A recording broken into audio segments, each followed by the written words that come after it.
ஊடக உறவுகளே, மற்றும் ஒரு காணொலியூடாக உங்களை சந்திப்பதிலே நாங்கள் பெருமை அடைகிறோம். உலகெங்கும் இருக்கின்ற மக்களுடைய பேசுபொருள் ஈரான் மற்றும் அமெரிக்கா, இஸ்ரேல் மற்றும் லெபனான் ஆகிய நாடுகளுடைய வார்த்தை தான் இப்பொழுது உலகத்தினுடைய பேசுபொருளாக மாறியிருக்கிறது. ஏன் இவ்வளவுக்கு இந்த நாடுகள் அனைத்துமே இந்த நாடுகளை பற்றி பேசுகிறார்கள் என்றால் அதுக்கு காரணம் இருக்கிறது. உங்களுக்கு தெரியும், அண்மை காலமாக மத்திய கிழக்கில் இடம்பெற்ற போர் ஓரளவு சுமூகத்தை எட்டியிருந்தது. சமாதான உடன்படிக்கைகள் இரு நாடுகளுக்கும் இடையே மேற்கொள்ளப்பட்டன. இரண்டு நாடுகள் பார்த்தீங்கன்னா ஈரானுக்கும் அமெரிக்காவுக்கும் இடையிலே போர் நிறுத்த ஒப்பந்தங்கள் மேற்கொள்ளப்பட்டன. அதே போல இஸ்ரேலுக்கும் லெபனானுக்கும் இடையிலே போர் ஒப்பந்தங்கள், அதாவது போர் நிறுத்த ஒப்பந்தங்கள் மேற்கொள்ளப்பட்டன. ஆனால் இந்த விடயங்கள் எல்லாம் ஒரு சிறிய காலங்கள் மாத்திரமே நிலைத்திருந்தது. பாத்தீங்கன்னா ரெண்டு நாடுகளும் ஆரம்பத்திலே இந்த போர் நிறுத்த ஒப்பந்தத்தை ஏற்றுக்கொண்டார்கள்.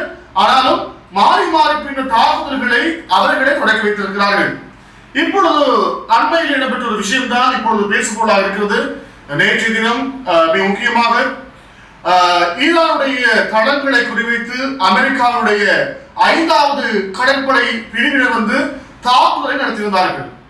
உங்களுக்கு தெரியும், சொல்வார்கள் சென்காம் என்று சொல்வார்கள். அமெரிக்காவுடைய மத்திய கிழக்கு பகுதியில் இருக்கின்ற அனைத்து ராணுவ நடவடிக்கைகளையும் செயற்படுத்துகின்ற அமைப்பு இந்த சென்காம் என்று சொல்லப்படுகின்ற ராணுவ தளம் இருக்கிறது.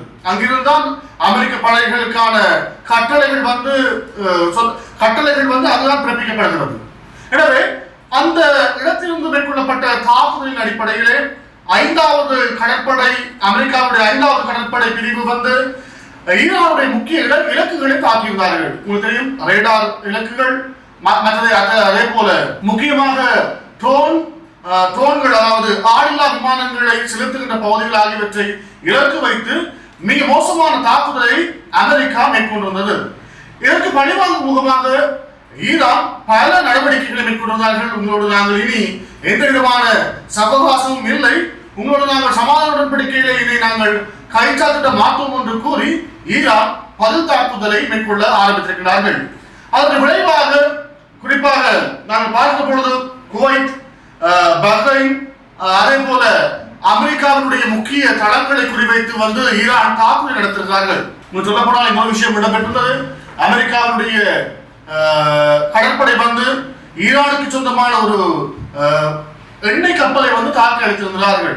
இதுல பாத்தீங்கன்னா இந்த எண்ணெய் கப்பல் ஒரு போர்ஸ்வானாவினுடைய நாட்டுடைய கொடியோடு அந்த கப்பலை, அதுல ஏற்கனவே எண்ணெய் இல்லை, அந்த கப்பல்ல எண்ணெய் இருக்கே இல்லை, அந்த கப்பலை இன்ஜின் பகுதியை அவர்கள் தாக்கியிருக்கிறார்கள். விமானத்தின் மூலமாக இந்த தாக்குதல் இடம்பெற்றிருக்கிறது. ஹெல்பயர் என்று சொல்லப்படுகின்ற ஏவுகணையை பயன்படுத்தி இந்த தாக்குதல் அமெரிக்க படைகளால் மேற்கொள்ளப்பட்டதாக அங்கிருந்து கிடைக்கின்ற செய்திகள் தெரிவிக்கிறது. எனவே 2 தாக்குதல்களை மேற்கொண்டிருக்கிறார்கள் அமெரிக்கா. ஒன்று, ஈரானுடைய ரேடார் கட்டமைப்புகள் மற்றும் ஈரானுக்கு சொந்தமான கப்பல்களை அவர்கள் தாக்கியிருக்கிறார்கள். இந்த தாக்குதலுக்கு பிறகுதான் இந்த தாக்குதலை ஈரான் மேற்கொண்டிருக்கிறது. குவைத்திலே 2 ஏவுகணைகள் சென்றிருக்கிறது. அந்த 2 ஏவுகணைகளையும் குவைத் ராணுவம் அந்த ஏவுகணைகளை இடைமறித்து தாக்கி அளித்ததாக சொல்கிறார்கள். சில வேளையில இன்னொரு கருத்து போய்கொண்டிருக்கிறது, அது தாக்கி அளிக்கப்படவில்லை, தானாகவே அது செயலிழந்து போனது என்ற கருத்தும் அங்கு முன்வைக்கப்படுகிறது. 2வது பாத்தீங்கன்னா பஹ்ரைன்ல மேற்கொள்ளப்பட்ட தாக்குதல். பஹ்ரைன்ல 3 ஏவுகணைகள் தாக்கப்பட்டிருக்கிறது. அந்த 3 ஏவுகணைகளையும் அமெரிக்க படை மற்றும் பஹ்ரைன் படையினர் இணைந்து இந்த தாக்குதலை முறியடித்திருக்கிறார்கள். அதே போல குவைத்திலே 3 வெடிச்சிட்டங்கள் கேட்டதாக சொல்லப்படுகிறது. குறிப்பாக இந்த தாக்குதலிலே ராணுவ கட்டமைப்புகள் அழிக்கப்பட்டதாக ஈரான் கூறியிருந்தாலும் விமான நிலையங்களை குறிவைத்து ஈரான் தாக்குவதாக இந்த குவைத் பல தகவல்களை வழங்கியிருக்கிறார்கள். சிலர் காயமடைந்திருக்கிறார்கள், சிலர் மரணித்திருக்கிறார்கள் போல தகவல் வந்திருக்கிறது. அதே போல சில இடங்கள் தீப்பற்றி எறிவதாகவும் சொத்துக்கள் பல நாசமாக்கப்பட்டிருப்பதாகவும் அங்கிருந்து கிடைக்கிற செய்திகள் எங்களுக்கு தெளிவுபடுத்துகின்றன. அதே போல நாங்கள் புதன்கிழமைதான் இந்த தாக்குதல் ஆரம்பிக்கப்பட்டிருந்தது. புதன்கிழமை ஆரம்பிக்கப்பட்ட தாக்குதலுக்கு பழிவாங்கும் படலமாக இந்த தாக்குதலை ஈரான் நடத்தி வருகிறது. ஈரானுடைய தலைநகராக சொல்லப்படுகிற தெஹ்ரானில் மிகப்பெரிய ஒரு புற்றுநோய் வைத்தியசாலை திறக்கப்பட்டிருக்கிறது. இந்த போர் சூழலிலும் அங்கு ஒரு வைத்தியசாலை திறக்கப்பட்டிருக்கிறது. அதுவும் புற்றுநோய்க்கான வைத்தியசாலையாக அந்த வைத்தியசாலை அமையப்பட்டிருக்கிறது. குறிப்பாக 8000 கோடி பெறுமதியிலே அந்த வைத்தியசாலை மத்திய கிழக்கிலே மிகப்பெரிய வைத்தியசாலையாக உருவெற்றிருக்கின்றமை மிக முக்கியமாக நாங்கள் பார்க்கிறோம். இரண்டாவது விஷயம் மதிப்பீடு நாங்கள் பார்க்கிற பொழுது உங்களுக்கு தெரியும், ஆயத்துல்லா அலி காமனியுடைய உடல் நல்லடக்கம் செய்வதற்கான அனைத்து ஏற்பாடுகளும் செய்யப்பட்டுக் கொண்டிருக்கிறது. அதற்கான வேலை திட்டங்களை பல கோடி மக்கள் அதில் பங்கு பெற்றுவார்கள் என்ற விடயம் ஈரான் அரசு ஊடகம் செய்தியாக வெளியிட்டிருக்கிறது. குறிப்பாக இந்தியா, பாகிஸ்தான், அதே போல ஆப்கானிஸ்தான், அதே போல மத்திய கிழக்கில் வாழ்கின்ற சில நாடுகளில் வாழ்கின்றவர்களும் இந்த அவருடைய இறப்பு நிகழ்விலே அவருடைய இறுதிச் சடங்கிலே பங்கு பெற்றுவார்கள் என்று ஈரானிய அரசு ஊடகம் தெரிவித்திருக்கிறார்கள். பல கோடி மக்கள் அவருடைய 3 நாட்கள் இந்த துர்கானுஷ்டானம் மேற்கொள்ளப்பட இருக்கிறது. அதிலே பல கோடி மக்கள் பங்கு பெற்றலாம் என்பது அவருடைய கருத்து. எனவே அதை சுற்றி பாதுகாப்புகள் இப்பொழுதே பலப்படுத்தப்பட்டுக் கொண்டிருக்கின்றன. இதை நாங்கள் பார்க்கும் இடத்திலே தொடர்ந்தும் இந்த போரானது தொடர்ந்து கொண்டு போனால் உலகளாவிய ரீதியிலே மிகப்பெரிய மாற்றங்களை அதை ஏற்படுத்தும் என நாங்கள் நினைக்கிறோம். குறிப்பாக மசல் எண்ணெயுடைய விலை நேற்றைய நாள் மேற்கொள்ளப்பட்ட தாக்குதலுக்கு பிறகு $1.09 கூடியிருக்கிறது. அதனுடைய புதிய விலையை பார்த்தீங்கன்னா ஒரு பீப்பாயுடைய மசல் எண்ணெயுடைய விலை $97.05 இப்பொழுது காணப்படுகிறது. ஒரு வகையிலே இந்த மசல் எண்ணெயுடைய விலை கூடுவதனாலே எரிபொருளுடைய விலை கூடுவதற்கான வாய்ப்பு இருக்கிறது.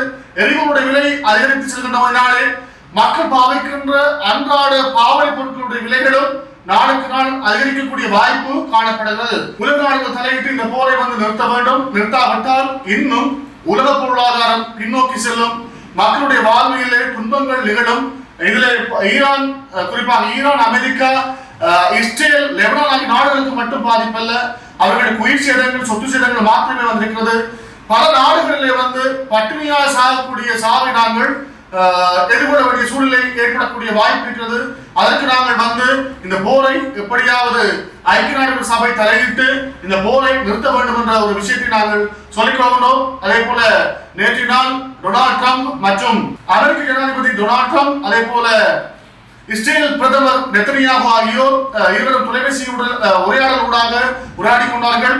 இதிலே அமெரிக்க ஜனாதிபதி நெத்தனியாகுவை பேசி இருப்பதாகவும் அவரை நீங்கள் ஒரு பைத்தியகாரத்தனமாக செயல்படுகின்ற ஒரு கருத்தை முன்மொழிந்திருப்பதாகவும் பல ஊடகங்கள் செய்து வைத்திருக்கின்றன. அது உண்மை போய் நிலவரங்கள் இதுவரைக்கும் எங்களுக்கு தெரியவில்லை. ஆனாலும் இந்த போர் நிறுத்தம் என்பது மிக முக்கியமானது. போர் நிறுத்தம் வர வேண்டும். இதனாலே மத்திய கிழக்கு மாத்திரமல்ல உலக நாடுகளும் ஒரு இன்பமான சூழ்நிலைக்கு செல்வார்கள் என்பது எங்களுடைய கருத்து. மற்றும் ஒரு காணொலியூடாக உங்களை சந்திக்கும் வரை விடைபெறுகிறோம். நன்றி, வணக்கம். இது போன்ற மேலும் பல முக்கிய சுவாரஸ்யமான செய்திகளை அறிந்து கொள்ள லங்காஃபோ யூடியூப் சேனலை சப்ஸ்கிரைப் பண்ணுங்கள். எமது செய்திகள் உடனடியாக கிடைக்க பெல் பட்டனை அழுத்துங்கள். அத்தோடு எமது செய்திகளை மற்றவர்களும் பார்வையிட ஷேர் செய்யுங்கள். நன்றி.